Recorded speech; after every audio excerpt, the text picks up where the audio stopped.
Hola de nuevo, amigos del canal, en esta semana dedicada, entre otras cuestiones, a la mafia. Aquí en La Guarida hemos querido hacer un repaso de los mafiosos más importantes de la historia y en especial aquellos que han tenido relación en la pequeña y en la gran pantalla. Así que nos ponemos rápidamente con ello, como siempre, con Isán Vallés y Dani Ruiz en La Guarida del Titán.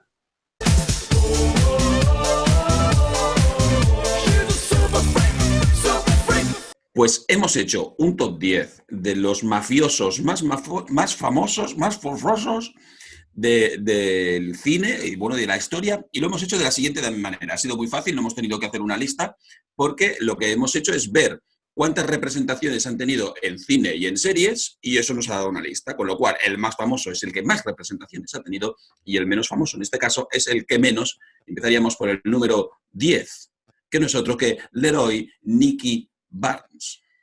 Correcto. Dos representaciones, si mal no recuerdo, o una. Hemos apuntado una. Hay dos representaciones, pero hemos apuntado una un poquito para que la gente, si quiere ver la película, pues pueda ir a ella. Y es que sin duda hablamos de una película relevante del año 2007. Ridley Scott dirigía, entre otros actores, a Cuba Gooding Jr., que es quien se mete en la piel de este Nicky Barnes en American Gangster. Ya sabéis, también reparto completado con Denzel Washington y Russell Crowe. Una película, Isaan, la más interesante. Sí, vale mucho la pena verla, pero en este caso es curioso porque el personaje de Cuba Gooding Jr., Leroy Nicky Barnes, por lo visto ha tenido más representación que no realmente el importante, que era el de Denzel Washington. Así que lo tenemos en el número 10. En el número 9 pasamos a uno que ya nos suena más a mafia, que es Carlo Gambino. Sí. Con una representación en cine y 3 representaciones en series. Caray, ¿dónde ha sucedido esto? Porque yo al señor Gambino, así, de nombre, no lo tengo ubicado, no me suena, pero seguramente... Hay varios que son de la tropa del Number One, que lo veremos después. Este es uno de ellos, y fue Al Ruscio, o como se pronuncie, en Jefe de Jefes, una película de Dwight H. Little del 2001, que veremos que también sale en el número 8. Y sale en el número 8 porque estamos hablando de Paul Castellano, o imaginamos que pronunciado Castellano, en este caso, 4 representaciones, y además le dio vida un actor que ha sido bastante pródigo en ese tipo de cine, como es Chas Palminteri, que pobre le pusieron la sotana de mafioso y ha hecho una colección de personajes de ese estilo que, vamos, se sale de las tablas. Últimamente lo podemos ver en Modern Family, pero sí, Chas Palminteri siempre lo veremos como un mafioso, como al otro actor que vemos en el número 7, que interpretó a Frank Costello en una película. Frank Costello, que ha tenido 4 películas y una aparición en series, pero es que Paul Sorvino, el padre de Mira Sorvino, pues también podemos decir que tiene una cara de mafioso que no se la aguanta. Desgraciadamente así es, y es que no le podemos hacer nada. Además, en algunas ocasiones hablamos también de actores, pues bueno, con un pasado genético italiano, y parece que a veces con eso basta para colgarles ese manito, o a lo mejor en alguna ocasión, por el dominio de la lengua italiana, ha ido bien para los papeles. Estos, digamos, del 7 al 10 han tenido algo menos, ¿no?, de bagaje cinematográfico en series, pero a partir del 6 la cosa se pone bastante seria. Sí, la cosa se pone bastante seria, incluso ya reconoceremos nombres, igual los más metidos en el mundo de la mafia de Lampa, los gángsters de este canal ya habrán conocido algunos, pero en este caso Vito Genovese, de la familia Genovese, con 5 representaciones en cine y una en serie, pues podríamos decir que ya es un mafioso con su nombre, así que hemos decidido un poquito también hacer un poquito de recuerdo de cómo fue su vida. Nace en Nápoles, muere en Springfield, y aunque a muchos sonará por otras cuestiones, se le conoció como Don Vito, que a mí eso, no sé a ti, pero a mí ya de entrada me acojona bastante que lo llamen Don Vito, y además tuvo una carrera criminal muy ligada a otro gran nombre, como es Lucky Luciano. Es decir, aquí entramos ya realmente en el plano de los pesos pesados. Sí, absolutamente. Un mafioso que al final cogieron, murió de viejo en el Centro Médico de Presos Federales de Springfield. No sabemos si vio a Homer Simpson o no. y como más relevante en el cine, lo vimos en Crazy Joe en 1974 con la cara de Eli Wallach, o sea, la cara del feo, el bueno, el feo y el malo. Pues imagínate. Entramos en el top 5 y lo vamos a hacer por la puerta grande. En esta ocasión no con un mafioso de corte italoamericano, sino con un estadounidense. John Dillinger, quien fue el hombre más buscado de Estados Unidos, un hombre nacido en Indianápolis en 1903 y que se erigió como en uno de los grandes capos y siendo además un tipo bastante peculiar, representado en varias películas y que tuvo una historia seguramente algo más conocida y un poquito más truculenta o incluso entretenida, porque era un tipo que era capaz de ir al cine, un cine donde antes de pasar la película pasaban una foto de su cara por si alguien lo reconocía. O sea, es decir, uno de aquellos auténticos cracks.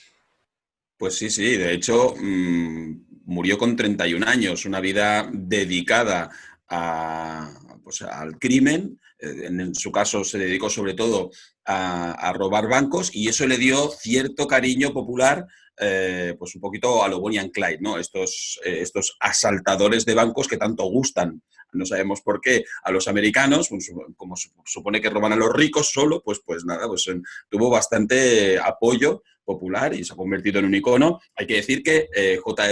Edward Hoover, el jefe de la CIA en aquel momento, lo declaró el enemigo público número 1 y curiosamente, a nivel o sea, de película, ¿no? De guión de película, fue viendo enemigo público número 1 a la salida del cine de ver esa película, donde fue acribillado por la policía y acabó muriendo. Desde luego.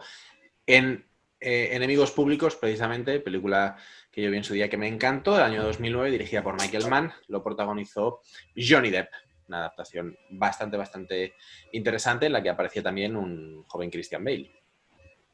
Exactamente, y también lo pudimos ver en 1995 con la cara de Martin Sheen en Dillinger y Capone, donde F. Murray Abraham hacía de Capone, o sea, ahí los teníamos a los dos. Desde luego. Y en el top 4, Isan, otro tipo bastante interesante, el que yo no tengo tan controlado, como es Bugsy Siegel, que ha tenido nada más y nada menos que 4 representaciones en cine y 2 en series.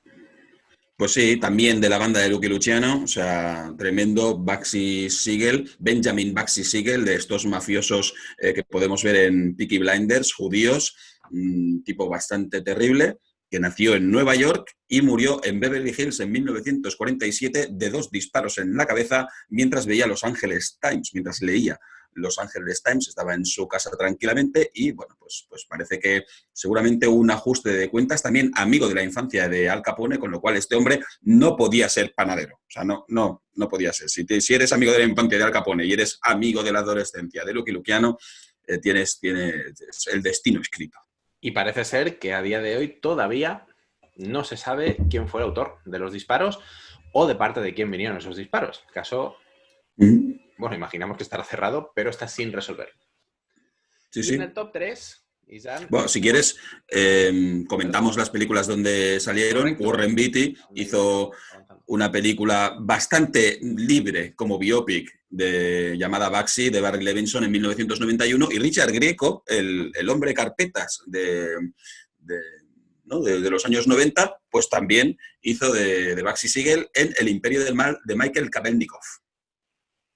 Caray, pues bueno, interesante también, por cierto, ir apuntando todas estas películas para echar un revisionado, sobre todo los que seáis más aficionados al cine de mafia, que nos ha dado grandes títulos y muchos grandes títulos lejos de los más habituales que todos conocemos. Por lo tanto, si alguno lo tenéis controlado, podéis indagar ahí un poquito más. Ahora sí, saltamos al top 3 y lo vamos a hacer con uno de los capos que seguramente ha alcanzado más notoriedad en los últimos años. Primero, por ser muy contemporáneo nuestro, y segundo, porque la serie de Netflix Narcos le ha dado toda la popularidad que necesitaba. Evidentemente, estamos hablando de Pablo Escobar. Exactamente, 4 películas, 6 apariciones en series. También, pues podríamos decir, desgraciadamente, un icono pop, ¿no? de la cultura popular.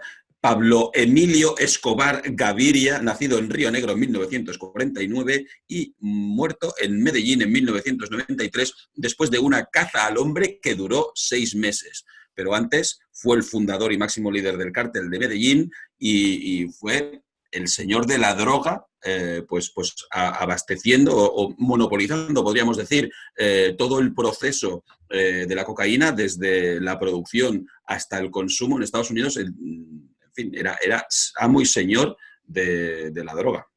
Se llegó a estimar que era una de las grandes fortunas del mundo, se llegó a decir que en algún momento determinado era el hombre con más dinero del mundo y, aunque al final vivió ya muy recluido y huyendo, tiene algún que otro momentazo en su carrera, muy al estilo John Dillinger, en el que podemos ver una foto muy icónica de él junto a su hijo en las puertas de la Casa Blanca en Washington, cuando ya era uno de los hombres más buscados del planeta.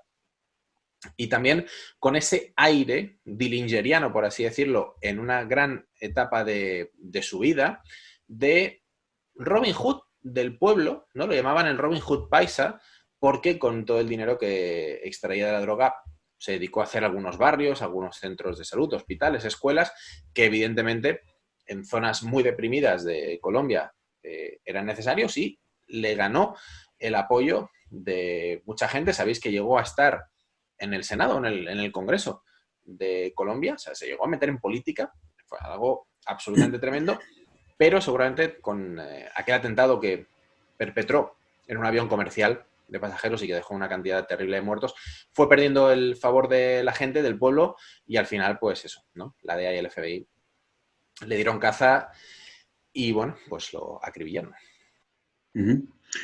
Sobre apariciones, la primera de Cliff Curtis en Blow, dirigida por Ted Dem en 2001, y los más conocidos, ¿no? Podríamos decir, Benicio del Toro en Escobar Paradise Lost, de 2014, y Javier Bardem en Loving Pablo, de Fernando León de Aranoa, en 2017. Y qué decir de la serie que has comentado tú antes.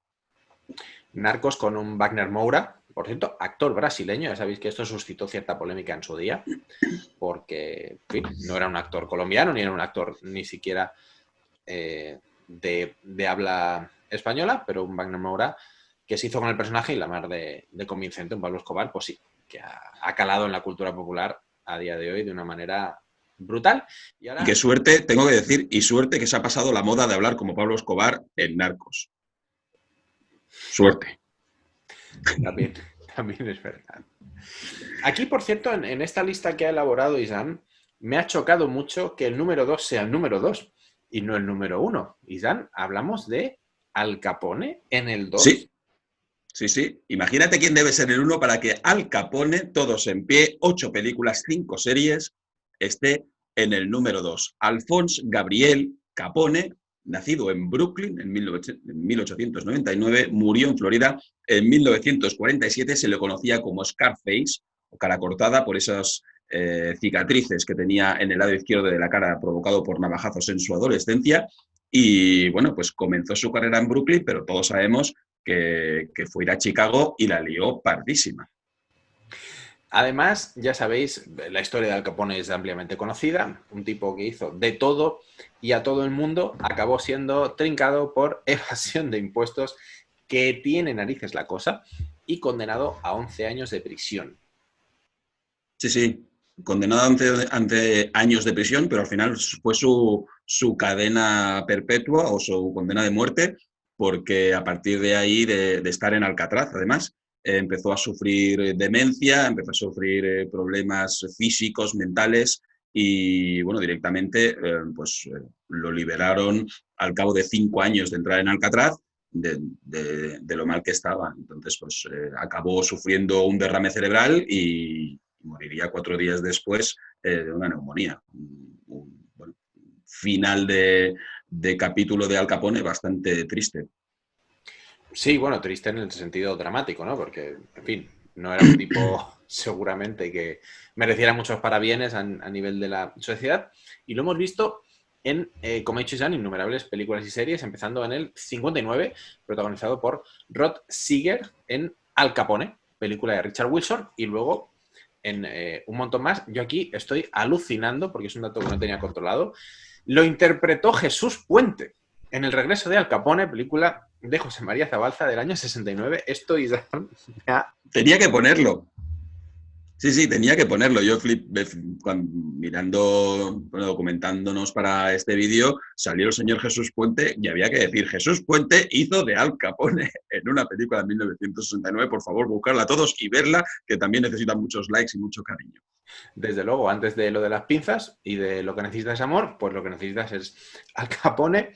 Seguramente, no sé si estaréis de acuerdo los y las que veáis el vídeo, pero por lo menos una de sus representaciones más icónicas para mí es la que hizo Robert De Niro en Los Intocables de Lion Ness, Brian De Palma, año 87, porque aparte del personaje de Al Capone, es que es una película brillante, maravillosa, redonda, perfecta, con Kevin Costner, con Sean Connery, con algunas de las escenas más míticas de la historia del cine, como el carrito bajando por las escaleras. Y esta era obvia, pero no por ello deja de ser remarcable totalmente. Una película de la que hablaremos en el próximo directo del viernes, de la mejor película de mafia y gángsters que trataremos 12 y una de ellas será esta. Y por cierto, también lo hemos visto con la cara de John Bernthal, antes de ser Punisher, antes de ser Frank Castle, estaba en el otro lado, en Noche en el Museo 2. Debe ser tronchante también ver a John Bernthal. Y lo hemos visto, Isan, con la cara de Tom Hardy. Exactamente, en el biopic también, Capone, 2020, esta es la más reciente, y como hemos visto también a varios mafiosos de la época en Boardwalk Empire de la HBO, con Buscemi a la cabeza liderando la serie, pero también Stephen Graham hizo de Al Capone en esta serie. Desde luego, Boardwalk Empire, una serie que finiquitó a las 5 temporadas, que era absolutamente maravillosa y que os recomendamos muy mucho. Y como decía Isan, si el número 2 es Capone, el número 1 solo podía ser un tipo del que ya hemos hablado. Isan, cuéntanos quién fue y por qué fue tan relevante este Charles Lucky Luciano.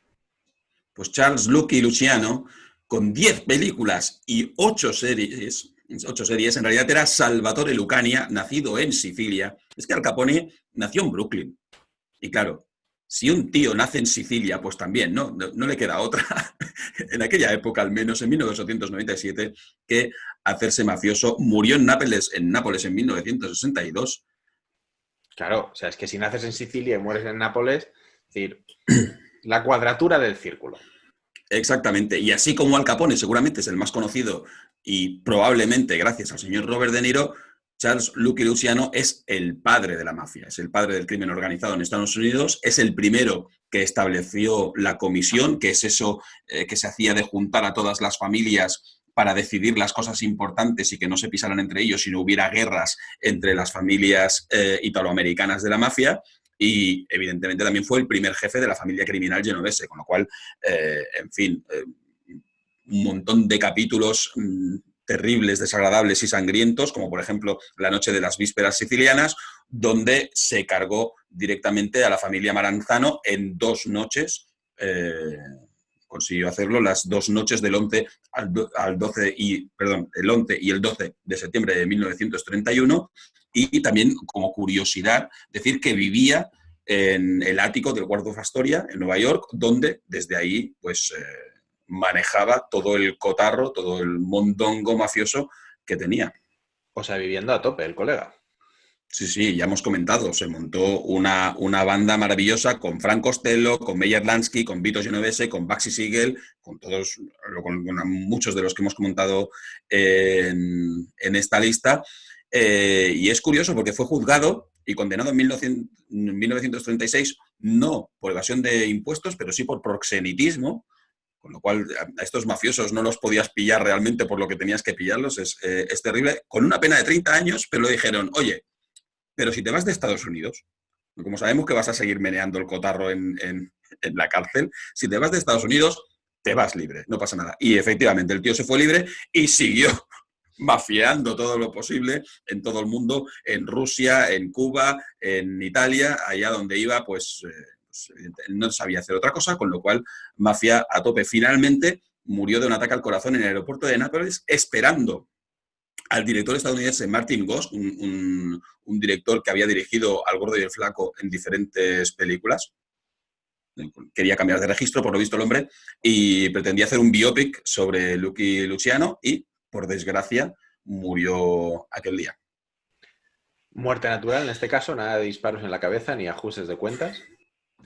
Bueno, como siempre, pues es un poquito Bruce Lee, ¿no? También no puede haber muerto de causa natural. Y si es un ataque al corazón, pues a lo mejor fue por esto, por lo otro, por lo de más allá. Sigue habiendo una especie de atmósfera de por qué se murió en aquel momento. Y además de todo esto, una colección también, Isán, de películas y series que es un escándalo. Pues sí, ya hemos dicho 10 películas, 8 series, hemos cogido solo unas poquitas. La primera, que en 1937, que yo creo que este hombre todavía estaba dando mandanga de la buena, pero fue Eduardo Cianelli, en Mujer Marcada, de Judd Bacon, quien lo interpretó, con Bogart y con Bette Davis como protagonistas. Qué pasada, qué pasada. Pero bueno, en el 37, y este tipo murió, ¿en qué año hemos dicho? En el 62. O sea, en el 37 todavía estaba dándolo... Eso te iba a decir, ¿no? Que no es un biopic póstumo, precisamente. Estaba a tope, a tope. Seguramente en 1936, como fue juzgado y condenado, pues en 1937 hicieron la película de cómo lo pillaron y ahí tenías a Bogart haciendo del policía que lo pilló. Siempre hay alguien que ve la oportunidad de sacar unas perrillas. Saltamos al 91 con El Imperio del Mal, donde le puso cara, por cierto, un actor que me ha sorprendido, como fue Christian Slater. Sí, Christian Slater haciendo de Lucky Luciano. 1991 es un año, tenemos que investigarlo también, porque es un año súper prolífico en películas de mafiosos. Igual hay como 14 o 15 películas de este estilo, y del Imperio del Mal ya hemos hablado. De hecho, de 1991 también es la siguiente, donde Stanley Tucci hizo de Lucky Luciano en Billy Bathgate, de Robert Benton, con Dustin Hoffman y Nicole Kidman como protagonistas. Sí, sí, increíble, pero tendría más presencia Luciano en el cine en los años 90, en este caso en el año 97, en Ampones de Bill Duke, protagonizado por Andy García, que es otro actor al que también le han encalomado bastantes papeles de este estilo. Y luego, que eso también me ha dejado un poco picueto, en la serie The Witness de CBS, el gran Telly Savalas lo protagonizó, del 60 al 61. Sí, 2 años antes de su muerte, Telly Savalas hizo de Lucky Luciano. No sabemos si le pusieron peluca, como en aquella época tenía pelo, pero bueno, ahí estaba Telly Savalas. Y lo que hemos comentado antes, ¿no? De World Card Empire, evidentemente también en esta serie de HBO, y en este caso Vincent Piazza, hizo de Lucky Luciano nuestro mafioso famoso number one. Por número de apariciones es absolutamente indiscutible. ¿Qué tendrá el mundo de la mafia, el mundo de los gángsters, que atrae tanto y que es realmente tan cinematográfico? Que hay, como decíais antes, producciones a casco porro. Sin duda, hemos representado, Isaac, una colección de personajes, casi en el sentido más amplio de la palabra. Absolutamente, sí, de personajes. Hablaremos más de mafiosos el próximo viernes, en el directo que tenemos. Y bueno, pues aquí dejamos nuestra lista de los mafiosos más famosos con mayor representación en cine y series, con Dani Ruiz y Sam Rayes en La Guarida del Titán.